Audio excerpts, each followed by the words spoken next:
start out as a fan club, and it was a fan club that I started back in 1995. I just turned up once in a while. There had been a couple of Trek clubs in Dundee prior to that, both of which had folded within about a year. I'd been on the committee of one of them, and generally decided with the second one that folded, stuff this, I was going to start one up myself. And we kept it going for about 10 years.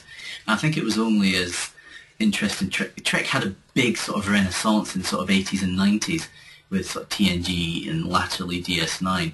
And I think towards the end of DS9 and Voyager, interest kind of fell off a lot with the internet as well.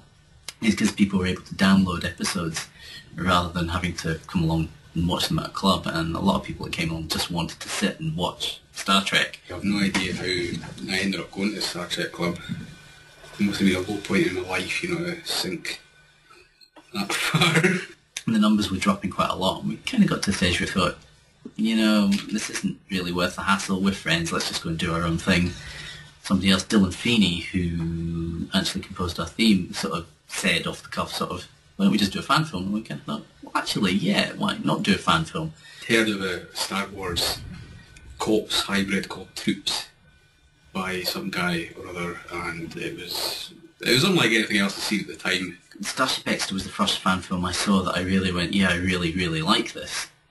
And they'd produced a making of DVD, which has kind of been a bit of a Bible to me all along. And in that, they'd shown how they'd built some very simple set pieces and a few techniques they'd used, and we thought, well, maybe we could take and expand upon that. I'd seen Hidden Frontier as well, and, you know, what they'd achieved doing just green screen was really, really quite fantastic, but I wanted to do slightly more dynamic shots than that, and certainly Steve was very much interested in doing more dynamic shots. And we kind of thought, well, maybe we could build some set pieces and extend them with CGI and try and be a bit clever with it.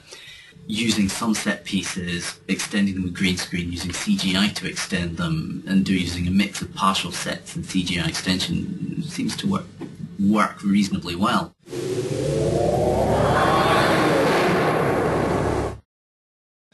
A happy coincidence with the New York Times, who were doing a feature, another fan film.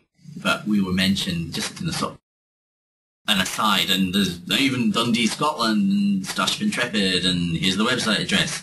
And as it turns out, all the press here read the New York Times, so they were getting in touch with this in fairly short measure. And as a result, we got a massive amount of contact from UK newspapers and TV channels and the like, and we ended up with some fairly major print coverage, as well as some reasonably major TV news coverage. GMTV with Lorraine Kelly. I was on for a half second when my back was turned to the camera. Lorraine Kelly was fantastic. CNN, which still hasn't aired. ZDF, which is a German channel, and they were great. But yeah, I mean, we got a lot of attention largely off the fact that some American newspaper ran a story on fan films and mentioned us in half a line.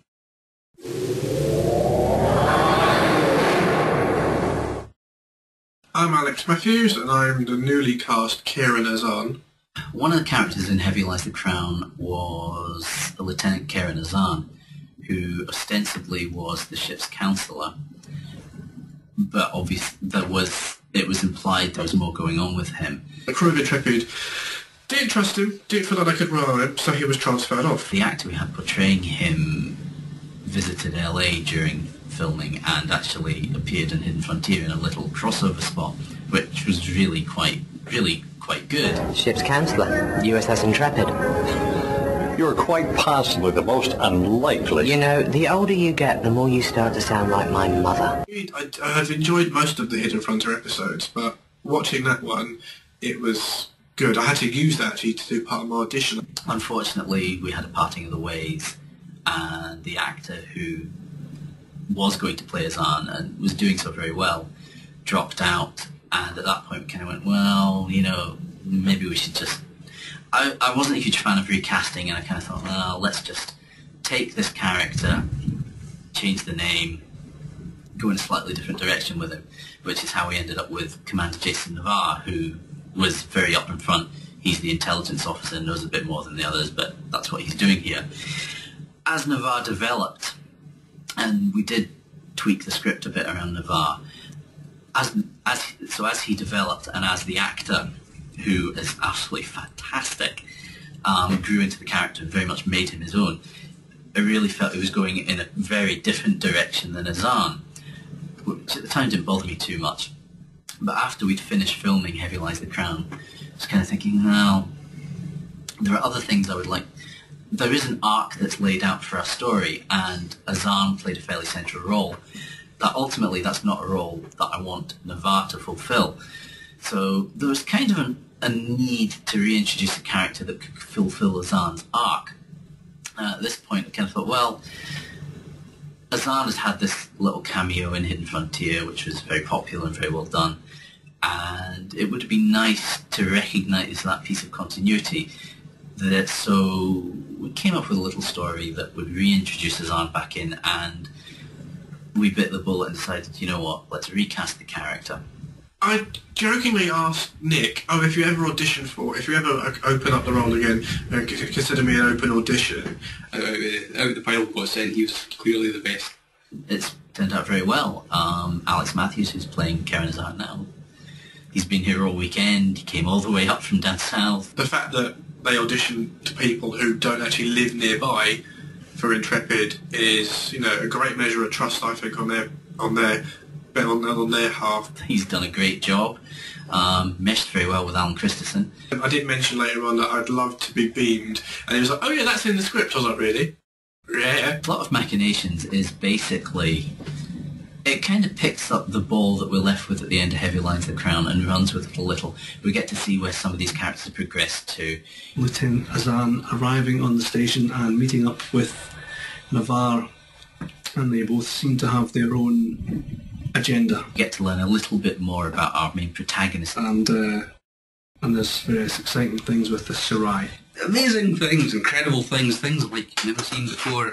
Catch up with Azan, see where he is. They need, but they don't particularly want, the character I'll portray, Karen Azan, to come back to the sector and give a bit more of a helping hand than he did in the past. We get to see Navarre take a step in growth in this one as well. He's mellowing slightly, so it'll be interesting to see how far that goes, if indeed it does.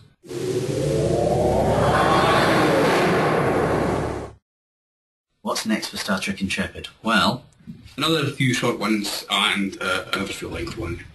There's a second short we have planned called My Way or the Highway, currently a working title, maybe defining title, haven't quite decided yet, which is about halfway written, basically dealing with kind of a joint operation between the Merchant Service, Admiral Prentice, Commander Navarre and Commander Garron.